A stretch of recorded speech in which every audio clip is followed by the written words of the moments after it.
estaremos meditando na santa palavra do Senhor nosso Deus. Eu sou muito carente nas orações da igreja, para que o Senhor me ajude a trazer uma palavra bíblica.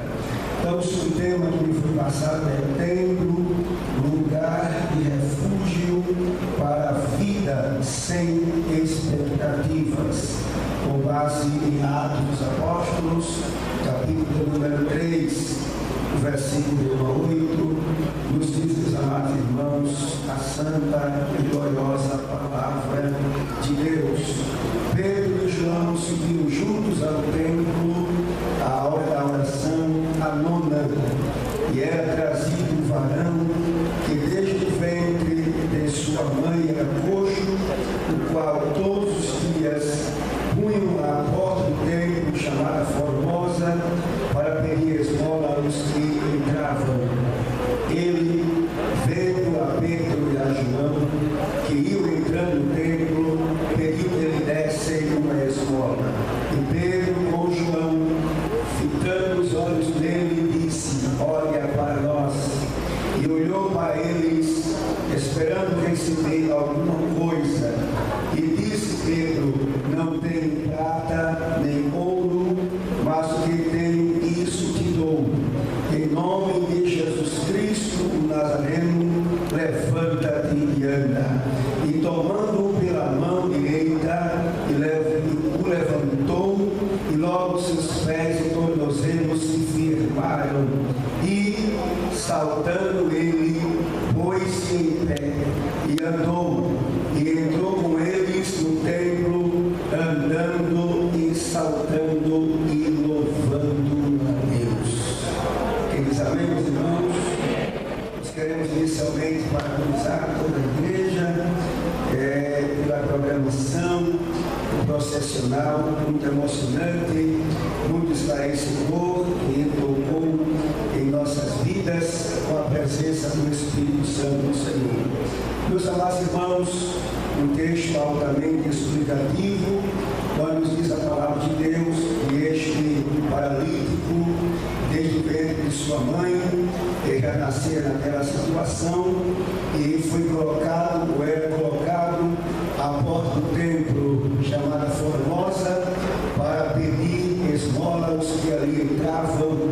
E por certo, os adoradores, servos de Deus, sempre apresentavam a moeda, apresentavam algo para a vida daquele homem. Mas naquele dia, o apóstolo Pedro com o apóstolo João foram para o templo, certamente dirigindo um culto de oração. Era a hora da oração, como também a hora do sacrifício, às 15 horas, 3 horas da tarde. E como ele foi entrando no templo, aquele homem ergue uma de suas mãos, pediu ali a esmola ao céu de Deus, e ele, desde de cabeça baixa, diz a palavra de Deus, que Pedro, mais ousado, disse: olha para nós. E quando aquele homem olhou, esperando, diz a palavra, receber do servo de Deus alguma coisa, Pedro disse para ele: nós nem temos prata nem ouro, mas temos alguma coisa. O que temos, isso damos. Em nome de Jesus, levanta-te e anda. Diz a palavra de Deus que imediatamente aquele homem saltou e andou e entrou no templo, glorificando a Deus juntamente com o apóstolo e os demais adoradores. Meus irmãos, aquele homem era colocado no lugar certo ali, não é, para pedir esmola, e no lugar certo espiritual, porque em um dia iria acontecer um milagre como aconteceu. Eu quero falar esta noite aos irmãos que o templo, o santuário, o tabernáculo, a casa do Senhor nosso Deus, em todos os templos e lugares, ela se reveste de um profundo e exclusivo significado, porque é a casa do Senhor nosso Deus e nunca perdeu a sua importância em todos os tempos, nem tampouco para Deus, nem para o seu povo. A Bíblia Sagrada, a palavra do Senhor, quando a lemos nesse aspecto sobre o santuário de Deus, nós encontramos alguns nomes que o Espírito Santo revelou para o santuário de Deus. Vamos apresentar ligeiramente alguns nomes. Em primeiro lugar, a Bíblia chama casa de Deus ou casa do Senhor. Está escrito no livro do Gênesis, no capítulo número 28, versículo 22, diz: e esta pedra que tenho posto por coluna será a casa de Deus, e tudo quanto me deres, certamente te darei o dízimo. Um voto que Jacó fez, pedindo a direção a Deus, o regresso para a sua casa, para o seu país, para a sua pátria. Ele disse: esta pedra que eu tenho aqui erigido, eu vou chamar casa de Deus, e vou fazer aqui uma promessa: certamente tudo quanto o Senhor me der, eu vou tirar a 10ª parte para a obra do Senhor nosso Deus. Ainda está escrito em 2 Crônicas, capítulo 7, versículo 11, diz: assim Salomão acabou a casa do Senhor e a casa do rei, e tudo quanto Salomão intentou fazer na casa do Senhor e na sua casa, prosperamente o efetuou. Chamam de casa do Senhor. Ainda Salmos, capítulo número 27, versículo 4, diz assim: uma coisa pedi ao Senhor e a buscarei, que possa morar na casa do Senhor todos os dias da minha vida, para contemplar a formosura do Senhor e aprender no seu templo. Observe, ele diz casa do Senhor. Ainda Salmos de número 122, verso 1, todos conhecem, diz: alegrei-me quando me disseram, vamos à casa do Senhor. Aqui é a casa do Senhor. Também a Bíblia chama este lugar de casa de oração. Está escrito no segundo livro das Crônicas, no capítulo de número 7, versículo 15, o Senhor diz assim: agora estarão abertos os meus olhos e atentos os meus ouvidos à oração deste lugar. Ainda diz Isaías 56, versículo 7, ele diz: também os levarei ao meu santo monte e os festejarei na minha casa de oração. Os seus holocaustos, os seus sacrifícios serão aceitos do meu altar, porque a minha casa será chamada casa de oração para todos os povos. Glória ao nome do Senhor. Casa de Deus, casa do Senhor, e em terceiro lugar, casa de oração.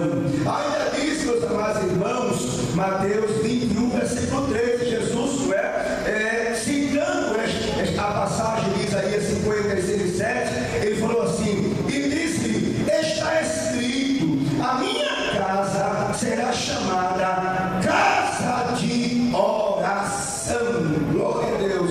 Em quarto lugar, meus irmãos, a Bíblia chama também templo e tabernáculo de Deus, o Senhor. Mateus, capítulo número 21, versículo 12 diz: e entrou Jesus no templo de Deus. Salmo 84, verso 1 diz: quão amáveis são os teus tabernáculos, Senhor dos exércitos. Aleluia. Em quinto lugar, chama de átrio do Senhor. Salmo 84, verso 2 diz: a minha alma está anelante e desfalece pelos átrios do Senhor. Esse lugar diz que é casa de sacrifícios.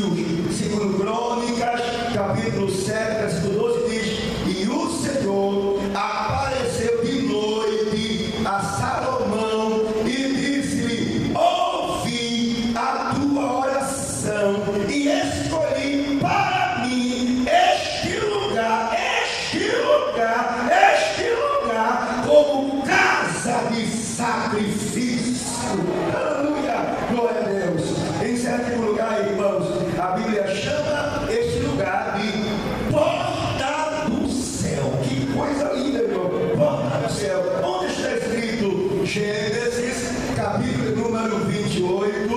versículo 17 diz: e temeu e disse: quão terrível é este lugar! Este não é outro lugar senão a casa de Deus, e esta é a porta dos céus. Todos os lugares que já aconteceram aqui e que eu ia acontecer até a volta de Jesus, é porque aqui é a porta do céu. Não tememos a porta do inferno, porque a gente habita na porta do céu, até que Cristo volte para buscar a sua igreja. Quem diz amém, meus irmãos? Segundo lugar, quais as finalidades do templo? Vamos citar algumas delas aqui, algumas finalidades, alguns propósitos com o qual o templo, não é, foi erigido, foi consagrado e aparece na palavra de Deus. Em primeiro lugar, esse aqui é um lugar que Deus habita com o seu povo. Repito, aqui é um lugar que Deus habita com o seu povo, ou seja, é o lugar da nossa comunhão com Deus. Êxodo capítulo 29, versículo 45, 46, irmãos, está escrito assim: e habitarei no meio dos filhos de Israel, e lhes serei por Deus, e saberão que eu sou o Senhor, seu Deus, que os tenho tirado da terra do Egito para habitar no meio deles. Eu sou o Senhor, seu Deus. Deus habita no meio de nós, dentro desta casa. Glória a Deus. Ainda, irmãos, João capítulo 8, versículo 2 diz: e pela manhã cedo voltou Jesus para o templo, e todo o povo vinha ter com ele, e assentando-se os ensinava. Jesus amava o templo e habitava no meio do seu povo. Ainda em Mateus 24, 1 diz: quando Jesus saiu do templo, ele tanto estava no templo, no meio do povo, quando ia também para o Monte das Oliveiras, e estava sempre ensinando o povo de Deus. Segundo lugar, aqui é um lugar de comunhão e uns com os outros. Primeiro, comunhão de Deus com a gente com Deus. Segundo lugar, de uns com os outros, entre irmãos, essa comunhão maravilhosa. Perceba o que diz o Salmo 42, verso 4, diz assim: quando me lembro disto, o Salmo está falando, quando me lembro disto, dentro de mim derrama a minha alma, pois eu havia ido com a multidão, fui com eles à casa de Deus. Aleluia! É aquele que tem comunhão com os nossos irmãos, adoramos a Jesus, fundamentamos a nossa comunhão com Ele. Jesus falou assim, irmãos, em Mateus 16, 18: pois eu te digo que tu és Pedro, e sobre esta pedra edificarei a minha igreja, e as portas do inferno não prevalecerão contra ela. Igreja, chamados para fora, igreja, Assembleia dos Santos, aqui nós temos comunhão um com o outro e servimos ao Senhor. O apóstolo que escreveu a carta aos Hebreus nos dá um conselho. Hebreus 10 e versículo 25: não deixando a nossa congregação, como é costume de alguns. Glória a Deus. Não podemos viver sem ser congregados, sem estarmos congregados. Não podemos viver sem esta casa, servir ao Senhor fora desta casa. Aqui é o lugar que a gente se reúne para louvar, para adorar, para enaltecer, para dar a nossa oferta, o nosso dízimo, cantar, aleluia, tributar a adoração ao Senhor e receber no coração a palavra de Deus. Glória a Deus. Em terceiro lugar, este lugar, irmãos, é o lugar onde Deus manifesta a sua glória. Vou repetir, é o lugar onde Deus manifesta a sua glória. Segundo Crônicas, capítulo 7, versículo 1 e versículo 2, está escrito assim: e acabando Salomão de orar, desceu fogo do céu e consumiu o holocausto e os sacrifícios. O que aconteceu? E a glória do Senhor encheu a casa, e os sacerdotes não podiam entrar na casa do Senhor, porque a glória do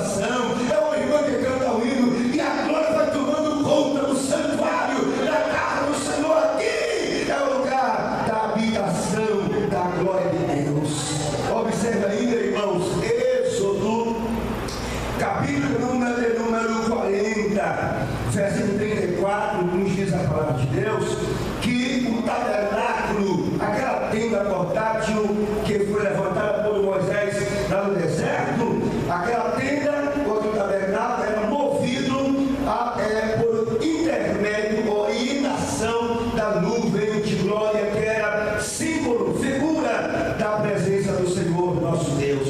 Eu disse Êxodo, capítulo número 40, verso 34 a 38, diz assim: então a nuvem cobriu a tenda da congregação, e a glória do Senhor encheu o tabernáculo, de maneira que Moisés não podia entrar na tenda da congregação, porquanto a nuvem ficava sobre ela, e a glória do Senhor enchia o tabernáculo. Quando, pois, a nuvem se levantava de sobre o tabernáculo, então os filhos de Israel caminhavam em todas as suas jornadas.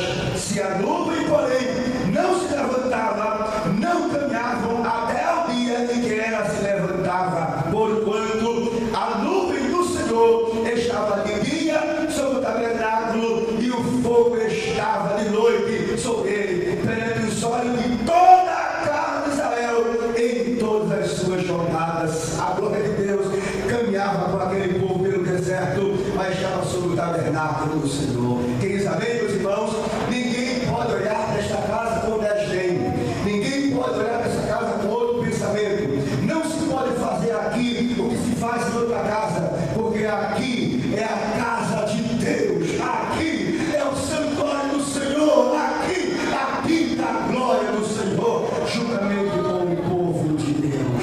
Queridos amigos, irmãos, em quinto lugar, meus amados, aqui é o lugar onde Deus dará paz ao coração sem paz, ao coração aflito. Está escrito em Ageu, capítulo 2. Eu vou ler com vocês esse texto. Ageu, capítulo 2, versículo 7 ao versículo de número 9. Percebam o que diz a palavra de Deus. Ageu, capítulo 7, capítulo 2, digo, versículo 7 ao versículo 9, diz assim: e farei tremer todas as nações, e virá o desejado de todas as nações, e encherei esta casa de glória, diz o Senhor dos exércitos. Minha é a prata, e meu é o ouro, disse o Senhor dos exércitos. A glória desta última casa será maior do que a primeira, diz o Senhor dos exércitos, e neste lugar darei a paz, diz o Senhor. Aqui entra triste e sai alegre, entra sem força e sai com força, entra desanimado e sai animado, entra de cabeça baixa e sai de cabeça erguida, porque aqui o Espírito ministra ao coração do povo de Deus. Glória a Deus, glória a Deus. Meus irmãos, aqui também, em sexto lugar, é o lugar do culto, da adoração ao Senhor nosso Deus. É o lugar do louvor, Salmo 41, 42, versículo 4. É o lugar da oração, Isaías 56, verso 7. É o lugar de entregar os dízimos e as ofertas que fazem parte do culto da adoração, Gênesis 28 e 22. É o lugar de curas, de milagres, ensino da palavra de Deus, João 8 e o versículo 12. Em sétimo lugar, aqui é um lugar onde Deus muda a situação da pessoa. A pessoa não sai da mesma forma, como já disse, que entrou neste santuário. Abra a sua Bíblia, por favor. Segundo livro das Crônicas, capítulo número 7, versículo de número 14, 15 e 16. Segundo livro das Crônicas, capítulo 7, versículo de número 14, o Senhor diz assim, ó: e se o meu povo,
vida.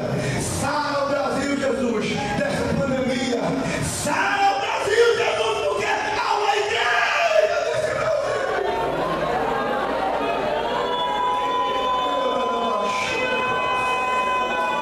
Há uma igreja desse Pernambuco que ora 24 horas. Há uma igreja desse Pernambuco que evangeliza 24 horas. Há uma igreja desse Pernambuco que busca a Deus, que se dedica a Deus, até que Ele venha para a vida dos seus.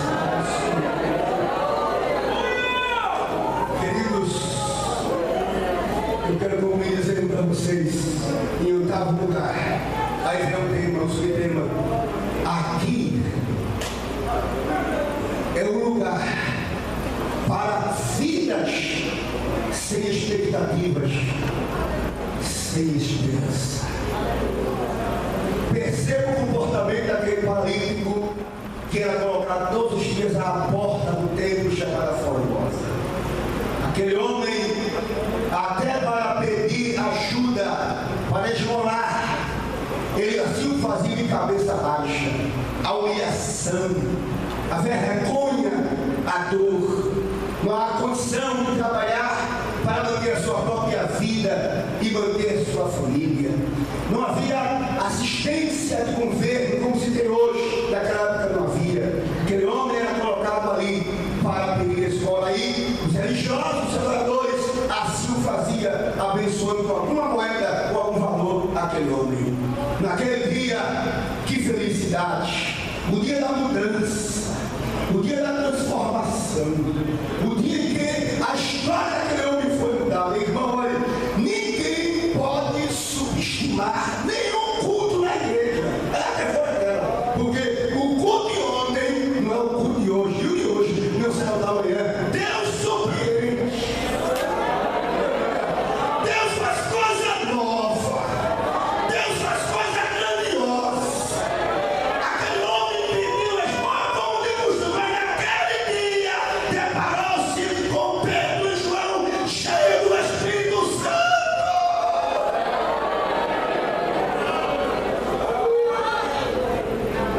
Olhe para nós. E ele olhou. E o texto diz: esperando receber dele alguma coisa.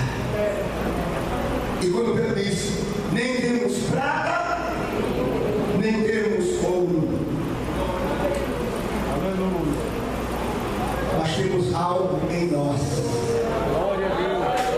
muito melhor, muito maior do que prata e do que ouro. Me dê aqui a sua mão, meu filho. Me dê as mãos. Te levanta e anda.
Deus está fazendo coisa de novo na tua casa.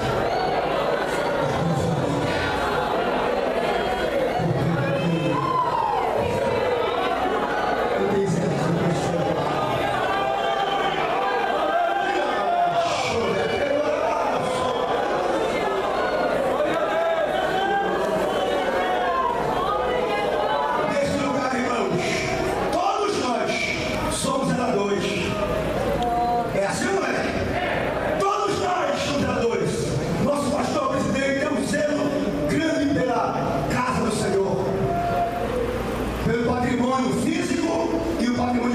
somos nós.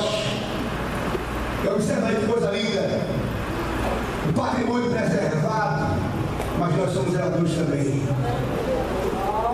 Permita-me aqui no meu lugar comer pipoca, chupar chiclete, comer bifedo, cachorro quente. Aqui é lugar de, ao entrar, reverenciar a santa, a sacrossanta presença